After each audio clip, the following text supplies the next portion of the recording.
तर मुंबईतील रस्त्यांची कामं फक्त 28%च पूर्ण झाली आहेत। त्यामुळे मुंबईकरांना येणाऱ्या पावसाला एक मनस्तापाला सामोरं जावं लागेल असं दिसतंय, कारण आतापर्यंत 390च कामं पूर्ण झाली आहे। 989 रस्त्यांची कामं अंतिम टप्प्यात आहे। 728 कामांचा मुहूर्त पावसानंतरच आहे। आढावा घेतला आमचे प्रतिनिधी विशाल पाटलांनी, बघूया। मुंबई महानगरपालिकेकडनं खड्डेमुक्त रस्ते हे अभियान हातात घेण्यात आलं आणि मुंबईतील रस्त्यांची कामं जोरदार सुरू करण्यात आली। मुंबईकरांना खड्ड्यांपासून मुक्ती देण्यापासून हे उचलणारं पाऊल आता थेट मुंबईकरांचा एक प्रकारे मनस्ताप झालेला आहे, कारण का सिमेंटचे रस्ते बांधण्याचं जे काम घेण्यात आलं होतं हे फक्त 27% काम हे अद्यापपर्यंत पूर्ण झालेलं आहे। त्यामुळे अनेक कामं ही अपूर्ण झालेली आहेत। अशाच पद्धतीचं चित्र मुंबईतील अनेक रस्त्यांवरती आपल्याला पाहायला मिळतं आहे। अर्धवट कामं पाहायला मिळत आहे। त्यामुळे फक्त 27%च कामं मुंबई महापालिकेकडनं पूर्ण झाले। त्यामुळे या ज्या पद्धतीनं मुंबईकरांसमोर एक घोषणा करण्यात आली होती की ही सगळी कामं पूर्ण होतील, मात्र ही कामं पूर्ण झालेली नाही आहेत। फक्त 28% ही कामं पूर्ण झालेली आहेत। 390 रस्त्यांचं काँक्रिटीकरण आत्तापर्यंत झालं आहे।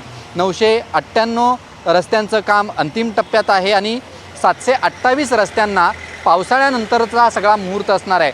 महापालिकेचं झिरो टॉलरन्स हे धोरण आणण्यात आलं होतं। यामध्ये सिमेंट काँक्रीटचा दर्जा, गुणवत्ता चांगली राहावी याची दक्षता, गुणवत्ता देखरेख याची जबाबदारी क्वालिटी मॅनेजमेंट संस्थेबरोबरच अभियंत्यांची आहे असं पालिकेनं त्यावेळेला स्पष्ट केलं होतं। मात्र काँक्रिटीकरणावर उपस्थित प्रश्नांमुळे ज्या तक्रारी येत आहेत त्यामुळे झिरो टॉलरन्स नेमका आहे कुठे हा प्रश्न जो आहे हा निर्माण झालेला आहे। त्यामुळे मुंबईतील रस्त्यांची अशाच पद्धतीनं स्थिती आपल्याला पाहायला मिळते।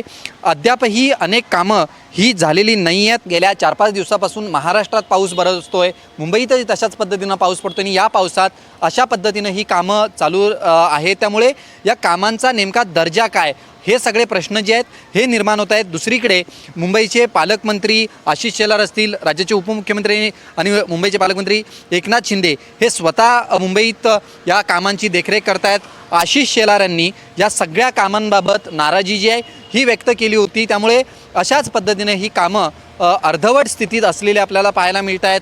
येणारी कामं ही पावसाळ्यानंतर असणार आहेत। पावसाळ्यानंतर आपल्याला माहिती आहे मुंबई महानगरपालिका निवडणुकांनाही सामोरं जाणार आहे। त्यामुळे या सगळ्या पार्श्वभूमीवर जर आपण पाहायला गेलं तर मुंबई महानगरपालिकेचं जे रस्ते काँक्रिटीकरणाचं धोरण होतं हे कुठेतरी अपयशी होताना पाहायला मिळत आहे। व्हिडिओ जर्नलिस्ट उदय गंगवणेसह विशाल पाटील, NDTV मराठी, मुंबई।